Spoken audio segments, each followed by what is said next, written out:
ಯಾವನ್ಗೂ ಎದುರೋ ಅಂತ ಅವಶ್ಯಕತೆ ಇಲ್ಲಪ್ಪ, ನಾನು ಯಾರಿಗೂ ಭಯ ಪಡಲ್ಲ. ನೀವು ನೋಡಿದ್ದೀರಾ? ಎದುರ್ತೀನಾ? ನಾನು ಇಲ್ಲಿ ಬಂದು ನಿಂತ್ಕೊಂಡು ಹೇಳಿದ್ದೀನಿ ಅಂದ್ರೆ, ನಾನು ಇಲ್ಲಿ ಬಂದು ನಿಂತ್ಕೊಂಡು ಮಾತಾಡಿದ್ದೀನಿ ಅಂದ್ರೆ ಅದನ್ನ ಮಾಡೇ ಮಾಡ್ತೀನಿ. ಪೂರ್ತಿ ದಾಖಲೆಗಳನ್ನ, ನಕಲಿ ದಾಖಲೆಗಳು ಸೃಷ್ಟಿ ಮಾಡಿ ಅವ್ರ ಹೆಸರಿಗೆ ಮಾಡಿದ್ದಾರೆ. ಯಾರು?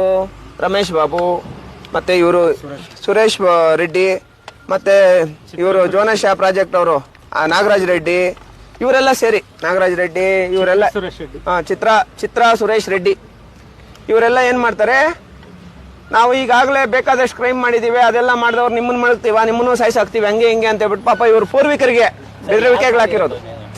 ಅದೇ ಚಿತ್ರ ಸುರೇಶ್ ರೆಡ್ಡಿ, ರಮೇಶ್ ಬಾಬು, ಮತ್ತೆ ಇವ್ರು ನಾಗರಾಜ್ ರೆಡ್ಡಿ ಇವರೆಲ್ಲ ಸೇರಿ ಮಾಡಿರೋದಣ್ಣ. ಈಗ ನಾನು ಹೇಳೋಂಥದ್ದು ಏನಂದ್ರೆ, ಇದು ಇಷ್ಟು ನಕಲಿ ದಾಖಲೆಗಳು ಸೃಷ್ಟಿ ಮಾಡಿ ಇವ್ರ ಫ್ಯಾಮಿಲಿ ಅವರೆಲ್ಲ ಇದ್ರು ಇದು ಹರಾಜ್ ಅಂತ ಬಿಟ್ಟು ಮಾಡ್ತಾರಲ್ಲ, ಹರಾಜಿಗೆ ಸಂಬಂಧಪಟ್ಟಂಗೆ ದಾಖಲೆಗಳು ಕೊಡ್ರಪ್ಪ ಅಂತ ಹೇಳ್ಬಿಟ್ಟು ತಾಲೂಕು ಆಫೀಸಲ್ಲಿ ಕೇಳಿದ್ರೆ ಈ ಜಮೀನು ಹರಾಜೇ ಆಗಿಲ್ಲ ಅಂತ ಕೊಟ್ಟವ್ರು ಎಂಡೋಸ್ಮೆಂಟ್. ಅಂದ್ರೆ ಇವಾಗ ಹಿಂದೆ ಕಾಣಿಸ್ತಾ ಇರೋ ಜಮೀನು ಏನೈತೆ, ಇವ್ರು ಕಾಂಪೌಂಡ್ ಹಾಕೊಂಡಿರೋದು, ಇದು ಅಷ್ಟೋದಲ್ಲಿತ್ರ ಜಮೀನು. ನೋಡಿ ನೋಡಿ ಇದು ಯಾವುದೇ ಹರಾಜ್ ನಡೆದಿಲ್ಲ, ಅಲ್ಲಾಗಿರೋಂಥ ಖಾತೆ ನಕಲಿ ಖಾತೆ ಅಂತ ಹೇಳ್ಬಿಟ್ಟು ಎಂಡೋಸ್ಮೆಂಟ್ ಕೊಟ್ಟಿದ್ದಾರೆ. ಅರ್ಥ ಆಯ್ತಲ್ಲ? ಅಲ್ಲಿಗೆ ಇವರು ಆ ಕಾಲದಲ್ಲೇ ಭೂಮಿಗಳನ್ನ ಕಬಳಿಕೆ ಮಾಡ್ಕೊಳ್ಳೋದು. ಎಷ್ಟು ಕೋಟ್ಯಾಂತರ ರೂಪಾಯಿ ಬೆಲೆ ಬಾಳೋ ಜಮೀನಣ್ಣ, ಏನಿಲ್ಲ ಅಂದ್ರೂ ಒಂದು 350-400 ಕೋಟಿ ರೂಪಾಯಿ ಬೆಲೆ ಬಾಳೋ ಅಂತ ಜಮೀನಿದೆ. ಈ ಜಮೀನು ಇವ್ರ ವಂಶಸ್ಥರಿಗೆ ನೋಡಿ, ಇವರು ಇಲ್ಲಿ ತನಕ ಒಂದೇ ಒಂದು ಗುಂಟೆ ಮಾರಿಲ್ಲ. ಯಾರು ಮಾರಿದ್ರ? ಒಂದೇ ಒಂದು ಗುಂಟೆ ಮಾರಿಲ್ಲ ಪಾಪ. ಅಂದ್ರೆ ಈ ಜಮೀನು ಬರೋದಕ್ಕೆ ಭಯ. ಇವಾಗ ನಾನು ಬಂದಿರೋದಕ್ಕೆ, ನನ್ನ ಹತ್ರ ಕೇಸ್ ಬಂದಿರೋದಕ್ಕೆ ನಾನು ನೋಡ್ಕೊಂಡು ಧೈರ್ಯವಾಗಿ ಇಲ್ಲಿ ಬಂದು ನಿಂತ್ಕೊಂಡವ್ರೆ. ಸಂದರ್ಶನದಿಂದನೇ ಬಂದಿರೋದು. ಇವಾಗ ಇಲ್ಲ ಅಂದಿದ್ರೆ ಇಲ್ಲಿಗೆ ಬಂದ್ರೆ ಎಲ್ಲಿ ಸಾಯಿಸಾಕ್ಬಿಡ್ತಾರೋ ಅಂತ ಹೇಳ್ಬಿಟ್ಟು ಭಯ ಇವರಿಗೆ. ಯಾಕಂದ್ರೆ ಇವರೆಲ್ಲ ಇದಕ್ಕೆ ಮೊದಲೇ ಕ್ರಿಮಿನಲ್ ಬ್ಯಾಕ್ಗ್ರೌಂಡ್ ಹೊಂದಿರೋಂಥವ್ರು. ಆದ್ರೆ ಈ ಕ್ರಿಮಿನಲ್ ಬ್ಯಾಕ್ಗ್ರೌಂಡ್ಗಳಿಗೆ, ಕ್ರಿಮಿನಲ್ಸ್ಗೆ, ಮತ್ತೆ ನಮ್ಮ ದಲಿತರ ಜಮೀನು ಒತ್ತುವರಿ ಮಾಡ್ಕೊಳ್ಳೋರಿಗೆ, ಮತ್ತೆ ಕಬ್ಜಾ ಮಾಡೋರಿಗೆ, ಈ ತರ ನಕಲಿ ದಾಖಲೆಗಳು ಸೃಷ್ಟಿ ಮಾಡೋರಿಗೆ ಯಾವುದೇ ಕಾರಣಕ್ಕೂ ನಾವು ಎದುರಲ್ಲ. ಏನಿದು ಸರ್, ನಮ್ಮ ಬೆಂಗಳೂರು ನಗರ ಜಿಲ್ಲೆ KR ಪುರಂ ಹೋಬಳಿ ಸಾದ್ರಮಂಗಲ ಗ್ರಾಮ, ಸರ್ವೆ ನಂಬರ್ 21/1. ಇಲ್ಲಿ 4 ಎಕರೆ 18 ಗುಂಟೆ ಜಮೀನು.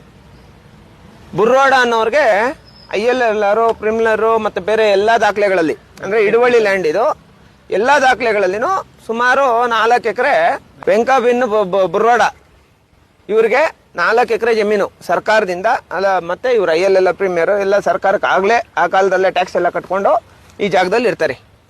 ಇಲ್ಲಿ ಕೆಲವ್ರು ಏನ್ ಮಾಡ್ತಾರೆ, ಈ ಜಾಗನ ಆ ಟೈಮಲ್ಲೇ ಕೆಲವರು ಭೂಗಳ್ರು ಏನ್ ಮಾಡ್ತಾರೆ, ಏನಾದ್ರೂ ಮಾಡಿ ಈ ಜಾಗನ ಕಬಳಿಕೆ ಮಾಡ್ಕೊಬೇಕು ಅಂತ ಹೇಳ್ಬಿಟ್ಟು, ಇವ್ರು ಯಾರು ಮಾರ್ದಿರ ಇದ್ರು ಈ ಜಾಗ ಹರಾಜಾಗೈತೆ. ಈಗ ಇಲ್ಲಿ ನಮ್ಮ ಹಿಂದೆ ನಿಂತ್ಕೊಂಡಿದಾರಲ್ಲ ಇವರೆಲ್ಲ ಯಾರು, ಇವಾಗ ನಾವು ಹೇಳಿದ್ವಲ್ಲ ಬುರ್ರೋಡ ಮತ್ತೆ ವೆಂಕ ಮತ್ತೆ ಕುಂಟನಮ್ಮ, ಇವ್ರ ವಂಶಸ್ಥರು. ಇವರೆಲ್ಲ ಬದುಕಿದ್ರು ವಂಶಸ್ಥರೇ ಇಲ್ಲ. ಯಾರು ಇವ್ರು ದಲಿತರಾಗಿದ್ದು, ಇವ್ರು ಬದುಕಿದ್ರು ಇವ್ರ ವಂಶಸ್ಥರ ಇಲ್ಲ ಅಂತ ಹೇಳ್ಬಿಟ್ಟು ಈ ಜಾಗನ ಹರಾಜ್ ಹಾಕಿದ್ದಾರೆ. ಹರಾಜ್ ಮುಖಾಂತರ ನಮ್ಗೆ ಕ್ರಯ ಆಗೈತೆ ಅಂತ, ಹರಾಜ್ ಮುಖಾಂತರ ಕ್ರಯ ಆಗಿದೆ ಅಂತ ಹೇಳ್ಬಿಟ್ಟು ಈ ಜೋನಶಾ ಪ್ರಾಜೆಕ್ಟು ಮತ್ತೆ ಇವ್ರು ಯಾರೋ ಮುಸ್ತಾಕ್ ಪಾಷಾ ಅನ್ನೋನು, ಇವರೆಲ್ಲ ಏನ್ ಮಾಡ್ತಾರೆ, ಇದಕ್ಕೆ ನಕಲಿ ದಾಖಲೆಗಳನ್ನೆಲ್ಲ ಸೃಷ್ಟಿ ಮಾಡಿ ಈ ಜಮೀನು ಕಬಳಿಕೆ ಮಾಡ್ತಾರೆ.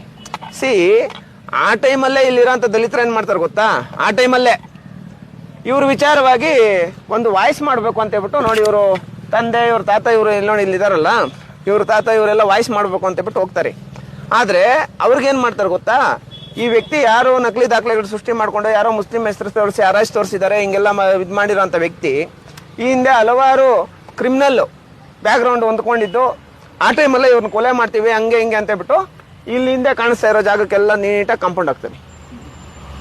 4 ಎಕರೆ 18 ಗುಂಟೆಯಲ್ಲಿ ಕೇವಲ ಒಂದು 37 ಗುಂಟೆ ನೋಡಿ. ಇವಾಗ ಪ್ರೆಸೆಂಟ್ ಇವರು 37 ಗುಂಟೆಲಿ ಪೊಸಿಷನ್ ಅಲ್ಲಿ ಇದ್ದಾರೆ. ಇವರೇ ಪೊಸಿಷನ್ ಅಲ್ಲಿ ಇರೋದು ನೋಡಿ. ಇವ್ರ ಮೇಲೆ ಈ ವ್ಯಕ್ತಿಗಳು ಯಾರಿದ್ದಾರೆ, ಇವ್ರ ಮೇಲೆ ಅಟ್ರಾಸಿಟಿ ಕಾಯ್ದೆ ಅಡಿ ಪ್ರಕರಣ ದಾಖಲಾಗಬೇಕು.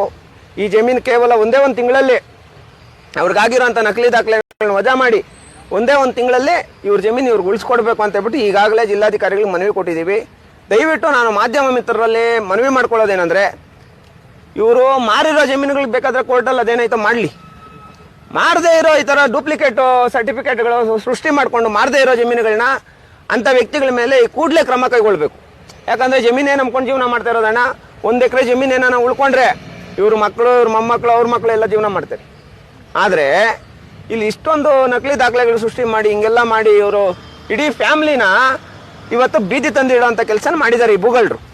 ನಾನು ಇವ್ರಿಗೆಲ್ಲ ಹೇಳೋಂಥದ್ದೇನೆಂದರೆ, ಒಂದೇ ತಿಂಗಳಲ್ಲಿ ಅದೇನು ಡೂಪ್ಲಿಕೇಟ್ ಖಾತೆ ಆಗೈತೆ ಅದು ವಜಾ ಆಗಬೇಕು. ನೋಡ್ರಿ, ಎಲ್ಲ ವರದಿಗಳು ಕೊಟ್ಟಿದ್ದಾರೆ, ನಾನು ಅರ್ಜಿ ಹಾಕಿದ್ದೀನಿ. ಯಾವುದೇ ಹರಾಜು ನಡೆದಿಲ್ಲ, ಯಾವುದೇ ಖಾತೆ ಆಗಿಲ್ಲ, ಎಲ್ಲ ಸಂಬಂಧಪಟ್ಟಂಗೆ ಇಲ್ಲಿ ಐತಿ. ಇವಾಗ ನಾನೇನು ಹೇಳಿದ್ದೀನಿ, ಇದು ಪೂರ್ತಿ ಡೀಟೇಲ್ಸ್ ಈ ಜಮೀನ್ದು. ಇವರೇ ವಜಾ ಮಾಡ್ಕೊಂಡು ಇವರೇ ಕಬ್ಜಾ ಮಾಡಿರೋ ಜಮೀನ. ಇವಾಗ ನಾನೇನೇನು ಹೆಸರುಗಳು ಹೇಳಿದ್ನೋ ಯಾವನಿಗೂ ಎದುರೋಂಥ ಅವಶ್ಯಕತೆ ಇಲ್ಲಪ್ಪ. ನಾನು ಯಾರಿಗೂ ಭಯ ಪಡಲ್ಲ. ನೀವು ನೋಡಿದ್ದೀರಾ? ಎದುರ್ತೀನಾ? ನಾನು ಇಲ್ಲಿ ಬಂದು ನಿಂತ್ಕೊಂಡು ಹೇಳಿದ್ದೀನಿ ಅಂದರೆ, ನಾನು ಇಲ್ಲಿ ಬಂದು ನಿಂತ್ಕೊಂಡು ಮಾತಾಡಿದ್ದೀನಿ ಅಂದರೆ ಅದನ್ನ ಮಾಡೇ ಮಾಡ್ತೀನಿ. ಅದೆಷ್ಟೇ ಕಷ್ಟ ಆಗಲಿ ನಾವು ನೋಡ್ಕೊತೀರಿ. ನಾನಿಲ್ಲೇ ನಿಮ್ಮಲ್ಲಿ ಮಾಧ್ಯಮ ಮಿತ್ರರಲ್ಲಿ ನಾನು ರಿಕ್ವೆಸ್ಟ್ ಮಾಡಿ ಹೇಳ್ತಾ ಇರೋಂಥದ್ದು ಏನಂದರೆ, ಇಂಥ ಭೂಗಳರ ಮೇಲೆ ಈ ಕೂಡಲೇ ಪ್ರಕರಣ ದಾಖಲಾಗಬೇಕು. ದಯವಿಟ್ಟು ಮಾನ್ಯ ಜಿಲ್ಲಾಧಿಕಾರಿಗಳು ಈ ಖಾತೆನ ವಜಾ ಮಾಡಿ ನಮ್ಮ ದಲಿತರ ಹೆಸರಿಗೆ ಏನು ILLR ಮೂಲ ದಾಖಲೆಗಳು, ಜಮೀನು ಮೂಲ ದಾಖಲೆಗಳು ಏನಿದೆ, ಇವ್ರ ಕುಟುಂಬಕ್ಕೆ ವಂಶವೃಕ್ಷದ ಪ್ರಕಾರ ಇವ್ರ ಕುಟುಂಬಕ್ಕೆ ಖಾತೆ ಮಾಡಿಕೊಡ್ಬೇಕು ಅಂತ ಹೇಳ್ಬಿಟ್ಟು ಈ ಮೂಲಕ ಮನವಿ ಮಾಡ್ತಾ ಇದ್ದೀನಿ.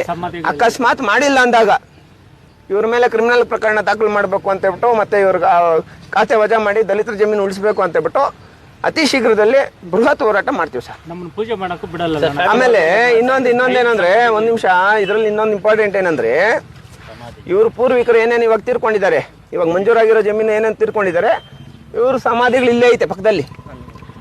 ಅಲ್ಲೇ ಇದೆ ಜಮೀನಲ್ಲೇ ಐತಲ್ಲಪ್ಪ, ಇಲ್ಲೇ ಐತೆ. ಈ ಜಮೀನಲ್ಲ, ಅಲ್ಲಿ ಹಿಂದೆ ಇರೋದು 4 ಎಕರೆ ಎಲ್ಲ ಫುಲ್ 4 ಎಕರೆ 15 ಗುಂಟೆ ನಿಮ್ದೇ ಜಮೀನು. ಇದು ಸಂಬಂಧಪಟ್ಟಂಗೆ ಎಲ್ಲ ದಾಖಲೆಗಳು ಟಿಕೆಟ್ ಮಾಡಿ ಖಾತೆ ಹೆಂಗೋಗೈತೆ ಅಂತ ಹೇಳ್ಬಿಟ್ಟು ಇವ್ರಿಗೆ ಗೊತ್ತಿಲ್ಲ. ತಾಲೂಕು ಆಫೀಸಲ್ಲಿ ಯಾರ ಹೆಸರಿಗೆ, ಈ ಜೋನಾಶ, ಈ ಚಿತ್ರ ಸುರೇಶ್ ರೆಡ್ಡಿ, ರಮೇಶ್ ಬಾಬು, ನಾಗರಾಜ್ ರೆಡ್ಡಿ, ಇವ್ರ ಹೆಸರುಗಳು ಖಾತೆ ಹೆಂಗಾಗೈತೆ ಅಂತ ಹೇಳ್ಬಿಟ್ಟು ತಾಲೂಕು ಆಫೀಸ್ಗೆ ಗೊತ್ತಿಲ್ಲ. ಗೊತ್ತೇನಪ್ಪ? ನಿಮ್ಮ ಹತ್ರ ಏನಾಯ್ತು ದಾಖಲೆಗಳು? ನಿಮ್ಮ ಹತ್ರ ಭೂ ಕಬಳಿಕೆ, ದಲಿತರ ಜಮೀನು ಅವ್ರು ನೋಡು, ಅವ್ರ ಹೊಟ್ಟೆ ಮೇಲೆ ಹೊಡೆದು ನೋಡು ಪಾಪ ಇವರೆಲ್ಲ ಬಡವ್ರು ನೋಡಿ, ಎಲ್ಲ ಕೂಲಿ ಮಾಡ್ಕೊಂಡು ಜೀವನ ಮಾಡೋರು. ಇವ್ರು ದೊಡ್ಡ ದೊಡ್ಡ ಶ್ರೀಮಂತರಾಗಿ ಒಂದೊಂದು ವಿಲ್ಲಾನ 8-8 ಕೋಟಿ 9-9 ಕೋಟಿಗೆ, 7-7 ಕೋಟಿ 6-6 ಕೋಟಿ 5-5 ಕೋಟಿಗೆ ಮಾರೋದು. ಮನೇನ 5-5 ಗುಂಟೆನ 7-7 6-6 ಕೋಟಿಗೆ ದುಡ್ಡಿಗೆ ಮಾರೋದು. ಹಿಂಗಾಗಿ ಈ ಭೂಗಳರ ಮೇಲೆ ಪ್ರಕರಣ ದಾಖಲಾಗಬೇಕು ಅಂತ ಹೇಳ್ಬಿಟ್ಟು ಇವತ್ತು ಪತ್ರಿಕಾಗೋಷ್ಠಿ ಇದೇ ಜಮೀನಲ್ಲಿ ಕರೆದಿರೋಂಥದ್ದು. ದಯವಿಟ್ಟು ಮಾಧ್ಯಮ ಮಿತ್ರರು ಈ ವಿಚಾರಕ್ಕೆ ಸಂಬಂಧಪಟ್ಟಂಗೆ ಸಪೋರ್ಟ್ ಮಾಡಬೇಕು, ಇಂಥ ಬಡವ್ರಿಗೆ ನ್ಯಾಯ ಸಿಗಬೇಕು ಅಂತ ಹೇಳ್ಬಿಟ್ಟು ಈ ಮೂಲಕ ಮನವಿ ಮಾಡ್ತಾ ಇದ್ದೀನಿ ಸರ್.